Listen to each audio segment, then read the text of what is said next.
A reforma da Previdência que está no Congresso Nacional é a grande prioridade do governo Bolsonaro. O Planalto quer a reforma aprovada até julho, o que não é uma empreitada fácil. A proposta desagrada diversos setores e pode sofrer forte oposição no parlamento. Hoje vamos tratar da PEC do ponto de vista da oposição e de um especialista no assunto. Eu converso com o ex-ministro da Previdência do governo Dilma, Carlos Gabas, que é também funcionário de carreira do INSS. Bem-vindo, ministro. Obrigado, Vivian. É um prazer estar aqui com vocês de volta, falando do tema que é bastante caro para a sociedade e é bastante natural para mim, que eu estou na Previdência faz 33 anos, lidando com esse tema e hoje, mais do que nunca, é necessário que as pessoas entendam sobre o que eles estão falando. Né? Informação vinda do senhor certamente é muito necessária para nós. Vou te chamar de ministro, né? Uma forma de tratamento, levando em consideração a importância do cargo que ocupou até para a nossa conversa. Vamos lá. Há uma posição quase única na mídia em relação à reforma da Previdência, no sentido de que ela é indispensável para a recuperação econômica do país. Que seria através, a Previdência seria o primeiro grande passo nesse sentido. Qual é a sua posição sobre isso? Como é que o senhor enxerga essa condição e também o fato de que o Brasil, se o Brasil precisa ou não de uma reforma, o quanto é necessário uma reforma? Bom, Vivi, primeiro, quando a gente fala assim, na mídia, é consensual a posição de que tem que fazer essa reforma mesmo, que são favoráveis. Nós temos que ver de qual mídia nós estamos falando. Nós estamos falando da grande mídia, eu me referi à grande mídia. A mídia grande, para mim a mídia grande. Porque, na verdade, tem muito veículo de informação que de fato informa, que ouve os dois lados, que coloca as pessoas para explicar quais as posições, inclusive contrárias, o que é democrático, o que deveria acontecer na mídia grande, e não acontece. Mas vamos lá. De fato, nós precisamos debater o nosso modelo de proteção social. Nós defendemos uma reforma, nós iniciamos esse processo, primeiro no governo do presidente Lula, e só uma correção, eu também fui ministro do presidente Lula, fui dos dois governos. Nós iniciamos esse processo de reforma ainda em 2003, no primeiro mandato do presidente Lula, que foi terminado, foi concluído em 2012, já no mandato da presidenta Dilma. E o que nós fizemos?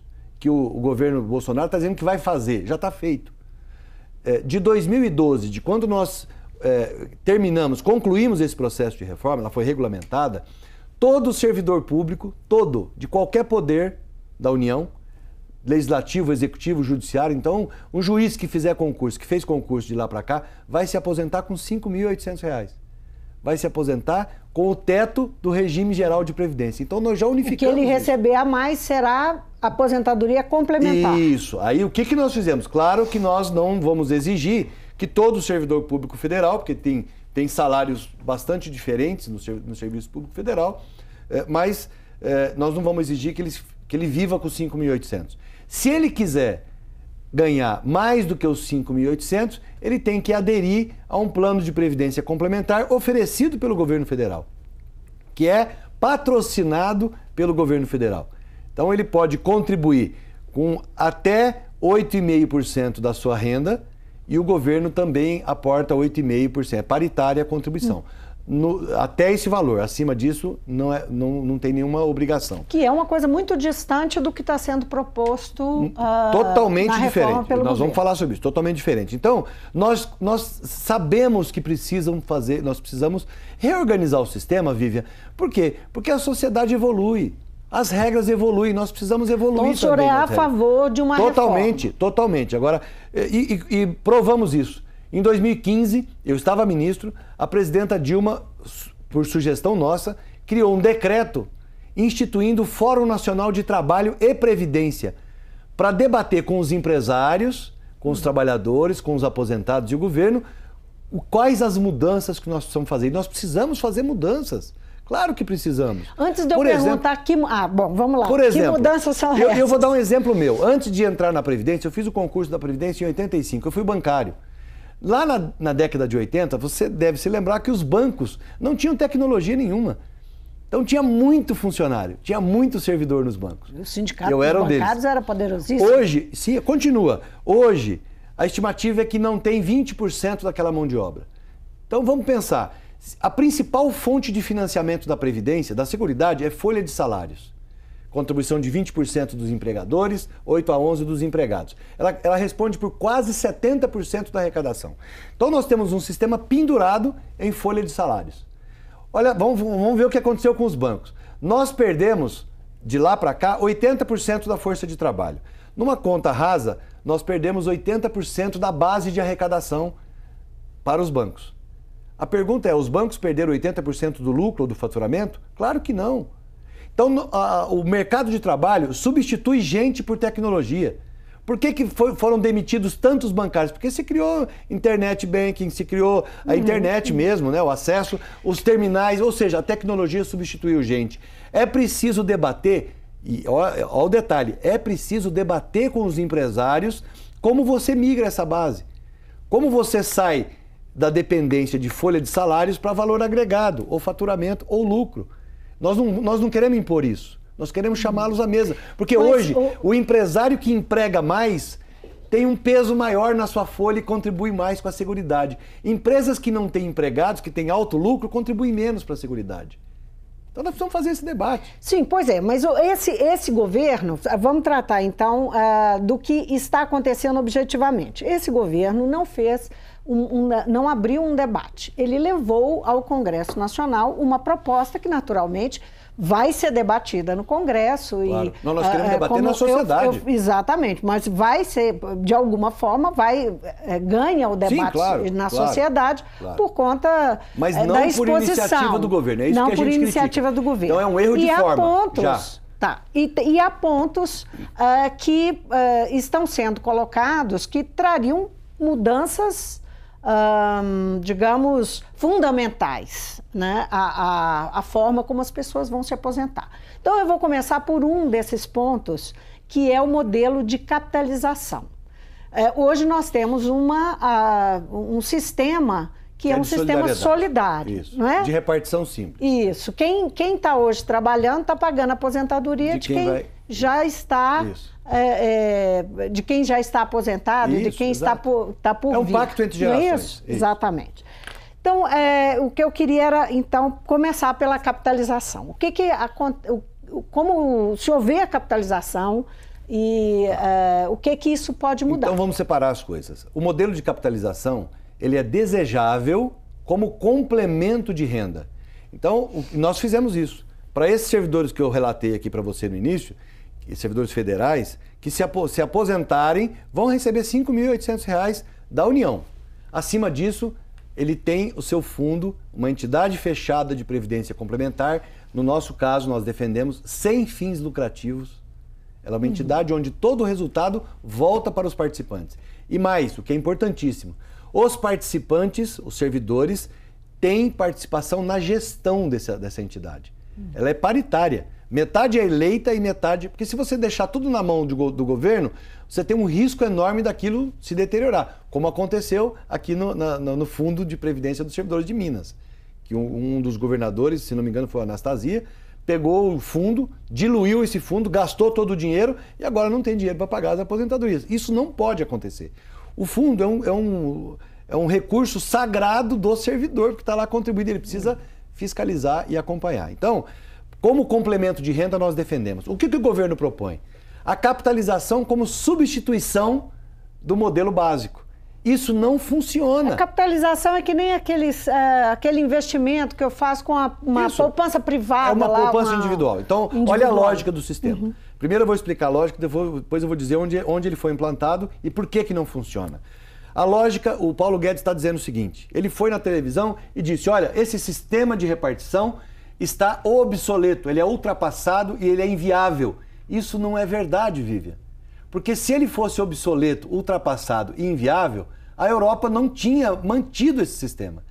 O sistema de repartição é o que ainda funciona e vai continuar funcionando na maioria dos países da OCDE, na Europa toda, nos países ditos civilizados, na França, na Itália, na Alemanha, na Inglaterra, Todos esses países funcionam com capitalismo. Mas uma das alegações, ministro, para isso é que a população está envelhecendo. Claro, e vamos falar sobre isso. Então, existem desafios a serem enfrentados. E esses países que são mais velhos que a gente não enfrentaram esses desafios? Claro que enfrentaram. É esse que eu estou falando que nós queremos discutir. Debater com a sociedade. Lá foram feitas essas mudanças, esses rearranjos e funcionou. Basicamente, assim, só para exemplificar, que tipo de rearranjo? Por exemplo, o que eles estão propondo? Que seria possível para sustentar esse modelo?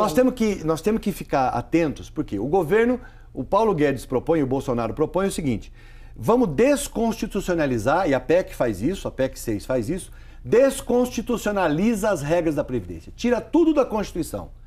E cria regras transitórias, que são perversas com o trabalhador. Eu vou dizer quais são.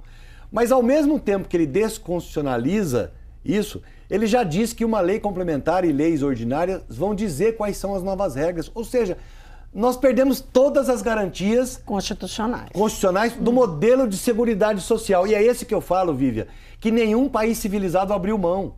A sociedade precisa ter um sistema de proteção social porque ela é desigual por natureza e por efeito do modelo de produção do país. O capitalismo, ele produz desigualdade, ele amplia. Se você deixar, quem tem muito vai continuar tendo mais. E esse sistema de capitalização faz exatamente isso. Ele diz que está quebrado. Então vamos lá, para as pessoas entenderem. Esse sistema de repartição é financiado com contribuições dos empregadores, dos patrões, dos trabalhadores e do governo. Está no artigo 194 da Constituição, no capítulo da Seguridade. O que o Paulo Guedes propõe? Acaba a contribuição do empregador, acaba a contribuição do governo e fica só do empregado. Ora, se o sistema está quebrado com as 3 contribuições, qual que é a mágica para ele virar sustentável só com uma contribuição? Só do empregado, que vai fazer a cotização dele, o depósito, para uma conta individual, não é mais para um fundo. Sabe qual é a mágica? Vamos lá olhar os países... Ele vai ter o que ele vai contribuir, esse é o argumento usado. Ele vai ter só o que ele contribuir. Agora, vamos para os países que fizeram isso. O Chile fez na ditadura do general Pinochet, em 81. 2 problemas gravíssimos que acontecem aí. A proteção social deixa de ser uma necessidade da sociedade. Passa a ser um problema individual. O problema é seu, Vívia. Você vai contribuir com o seu fundo. Se o banco perder o recurso que você contribuiu, o problema é seu. Se o seu recurso não for suficiente porque você perdeu o emprego, teve uma crise, o problema é seu. Não existe mais uma questão social envolvida. E arranjos de proteção social, sistemas de proteção social que têm obrigatoriamente benefícios cruzados. Eu preciso, por exemplo, proteger o idoso pobre, o deficiente pobre, que hoje nós temos uma proteção aí razoável. Claro que eles dizem que, e com razão, que é insuficiente, mas é de um salário mínimo, cerca de R$1.000. O que o governo propõe? Reduzir para R$400. Que tá errado. A mudança no BPC. Está errado isso. Por exemplo, a aposentadoria rural, que é de um salário mínimo, de gente que produz o nosso alimento, que trabalha a terra em regime de economia familiar, não vai ter mais direito à aposentadoria, vai ter que contribuir com uma guia. Você imagina um trabalhador rural parar, largar a enxada e ir lá fazer uma guia de recolhimento da Previdência. Não vai ter direito à aposentadoria. E sobe a idade ainda. As mulheres se aposentam hoje com 55 de idade, os homens aos 60. Sobe das mulheres de 55 para 60. Do trabalhador rural que ganha um salário mínimo, gente. Os benefícios da Previdência, Vivi, no geral, 35 milhões de benefícios. A média disso é R$ 1.400. Ali tem privilégio. Eu não acredito que num universo onde as pessoas em média ganham R$ 1.400 existe privilégio. Por um outro lado, ele não ataca os privilégios que existem de verdade. Pois então, qual seria a reforma ideal? Olha, primeiro... Só lembrando que tem também um aspecto que o senhor não mencionou, que são as pensões por morte, que sofrem também uma grande mudança na reforma Se a gente falar ponto a ponto aqui, ele ataca tudo. Ele ataca pensionista pobre. Porque, vamos lá, ele acaba com as pensões das filhas de militares, por exemplo, pagando 1,5%? Pois é, isso não chegou ainda ao Congresso. Estão prometendo agora para essa próxima semana. Eu duvido que vai chegar. Aliás, Vivi, eu dei uma sugestão já para o Paulo Guedes. Ele defende tanto a capitalização. Faz o seguinte, Paulo Guedes, vai lá nos militares e implanta a capitalização para os militares. Se eles toparem e se funcionar, a gente aceita. Dá esse desafio. Qual é a reforma que o Brasil precisa? Nós precisamos, primeiro, reorganizar a fonte de financiamento, que é o que os países civilizados fizeram. Então, hoje, a nossa principal fonte de financiamento é folha de salários, contribuição sobre folha de salários. Depois, CSLL, contribuição sobre lucro, e COFINS, contribuição financiamento da Seguridade Social, que é sobre faturamento, bem menores do que a folha. E outras contribuições que não são cobradas. Este é o grande problema. Primeiro, tem muita empresa que não paga a Previdência. No ano passado, nós tivemos mais de 60 bilhões de reais de renúncia. Ministro, só então, fazer uma provocação se a Seguridade é inviável, se a Previdência está quebrada, qual é o motivo dos caras aprovarem lei isentando de empresas pagarem Previdência? Pois é, mas é exatamente o foco, a gente vê que é inclusive um reforço para um aceno, a reforma da Previdência tem um aceno muito forte para o empresariado. Claro. Não é? No Aliás, sentido, o governo Bolsonaro é um aceno para o empresariado. De flexibilização de uma série de retiradas de direitos e flexibilização nas regras impostas ao patrão, ao empregador. Isso. Quer dizer, em termos objetivos, a chance de se tributar mais o capital é nenhuma. Não existe nem proposta. Essa saída... Então, por isso que nós falamos, Vivian, eu costumo resumir a proposta o seguinte: essa proposta não é uma reforma da Previdência. Essa proposta é um ajuste fiscal que está sendo feito na conta do pobre, na conta de quem precisa do Estado, porque a desigualdade no Brasil é enorme, gente. E aí, o que está em discussão é o papel do Estado, não é outra coisa. É o orçamento da União. Se o orçamento vai para proteger pobre ou se vai para acumular recursos na mão do capital especulativo. Porque se você pegar o orçamento, a quantidade de recursos que está lá, que vai indo para pagar juros da dívida interna, é muito mais do que você gasta com seguridade. Então, eu não posso gastar com proteção de idoso, mas posso pagar o capital especulativo. Isso está errado. Eu preciso tributar quem tem dinheiro. Eu vou te dar um exemplo. Eu gostaria, se o Paulo Guedes nos ouvir, o Paulo Guedes traga para o Brasil a legislação tributária americana. Eles gostam tanto dos americanos. Traz aqui, nós queremos a legislação tributária dos americanos. Resolve o problema fiscal do Brasil. Porque essa medida, a PEC 6, é um ajuste fiscal. Quer fazer o ajuste fiscal? Topamos. Por exemplo, nos Estados Unidos, quem tem grandes fortunas podem passar para os seus descendentes. Tranquilo, tem que pagar 40% de imposto. No Japão, 50%. Na Alemanha, 50%. E esse é um assunto que ninguém quer mexer. Aqui, e nós precisamos deixar bem claro, nós não estamos falando aqui do imóvel... E não só para esse governo, para os governos anteriores nós também mandamos, foi. Viu? Né? Nosso governo mandou a mudança de grandes fortunas e não foi aprovado. Claro, não é simples. Quem está no Congresso tem interesses. Então, a maioria. Então é o seguinte, você tem... imposto sobre grandes fortunas ou herança, não precisa de ser sobre grandes fortunas, não é porque você tem a fortuna, é na transmissão dela. Hoje, no Brasil, tem uma resolução do Senado, não é nem mudança legal, viu? É uma resolução do Senado. Limita esse imposto sobre transmissão de bens intervivos ou causa-mortes, é um imposto que é cobrado pelos estados, a 8%. A média no Brasil, a maioria dos estados cobra 3,6%, 4%. A média no Brasil é 5%. Se você isenta um imóvel, isenta valores, nós fizemos contas. Se você isentar até 3 milhões de reais, que não é pouca coisa, não é qualquer um da classe média que tem bens até 3 milhões. Então tá pegando aí classe média alta. Isenta até 3 milhões de reais. Para cima, se você cobra esse imposto, na média do mundo inteiro é 25%. Vamos pegar a legislação americana. Sabe quanto rende no ano? 86 bilhões. 86 bilhões. Aí você pega renúncias que foram feitas só no ano passado, mais 60 bilhões. Aí você pega, por exemplo, o Temer em 2017, já tem um monte de renúncia, mas ele resolveu fazer mais uma. Mandou uma MP que foi apelidada de MP do trilhão. Olha só, bate com o que o Paulo Guedes quer economizar. Ele quer economizar 1 trilhão na conta do pobre. O Temer mandou essa MP que virou lei. Lei 13.586. 13.586. Você sabe o que ela faz, Vivian? Ela isenta de tributação empresas petrolíferas estrangeiras que vêm explorar o petróleo no Brasil. Por que raio que eu tenho que isentar as empresas petrolíferas estrangeiras de pagar tributo no Brasil? Ministro, e eu vou tirar o BPC do idoso pobre que ganha R$1.000 para pagar R$400. Cobra as empresas. Cobra as petrolíferas, é R$1 trilhão. E não é proselitismo, Vivian. Eu sei que não vai fazer isso. Eu sei que ninguém vai revogar essa lei. Mas vamos reorganizar a fonte de financiamento. Vamos cobrar imposto de renda sobre distribuição de lucros e dividendos.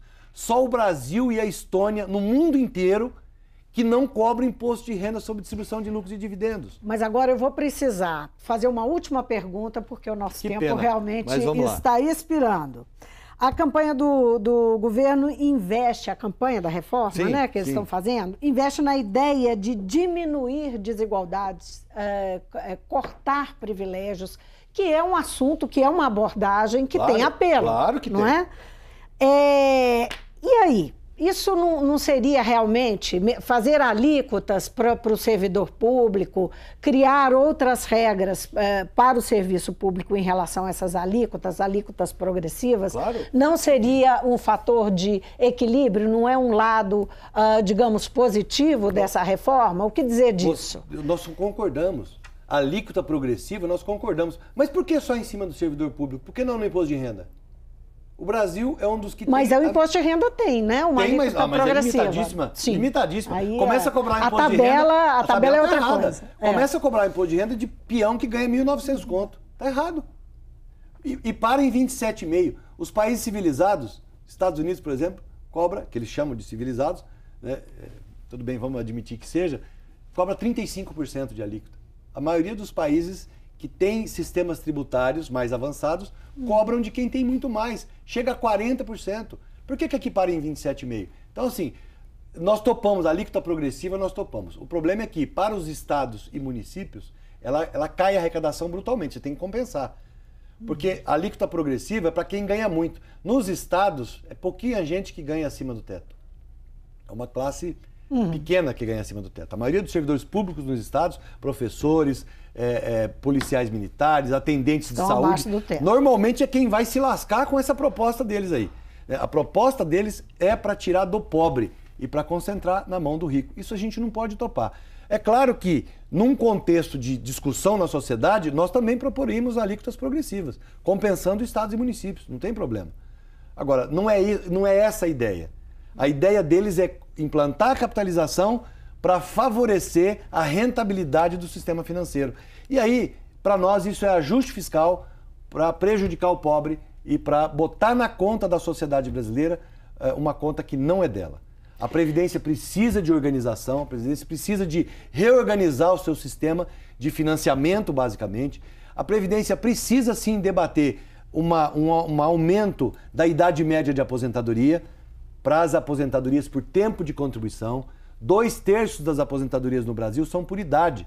Por isso que eu sou contra a idade mínima pura. Porque quem começou mais cedo vai trabalhar até o resto da vida e não consegue. Então, o que nós defendemos? Nós temos proposta. Soma idade mais tempo de contribuição como regra de acesso. Você protege quem começou mais cedo e você cobra mais tempo de quem entrou mais tarde no mercado de trabalho. Carlos Gabas, nós teríamos que ter mais um programa desse para conversar mais. Quantos você precisar. Eu espero que tenhamos sim. Tá? Muitíssimo obrigada. Eu que agradeço a oportunidade, por ter vindo ao Vivian. Mundo Político. Obrigado. Eu conversei com o ex-ministro da Previdência do governo Dilma e do governo Lula, Carlos Gabas, que é servidor de carreira do INSS. Nós falamos aqui justamente da reforma da Previdência que está no Congresso Nacional, que começa a ser debatida, está já na CCJ, a Comissão de Constituição, Justiça e Cidadania, na Câmara. Enfim, o governo tem a pretensão de aprovar esse projeto na Câmara e no Senado até julho, no máximo agosto, é isso que eles têm falado, mas esse é um assunto que ainda vai passar por muita discussão e trouxemos então um ex-ministro aqui justamente para clarear como é que pensa, enfim, a oposição, como é que é o olhar dele e de muita gente na oposição em relação a esse projeto, a essa PEC que está no Congresso. O Mundo Político fica por aqui. Obrigada por nos acompanhar. E se você quer rever a entrevista, é só acessar o YouTube ou o nosso site. Para falar conosco, e-mail ou Twitter. Então, obrigada pela companhia e até a próxima.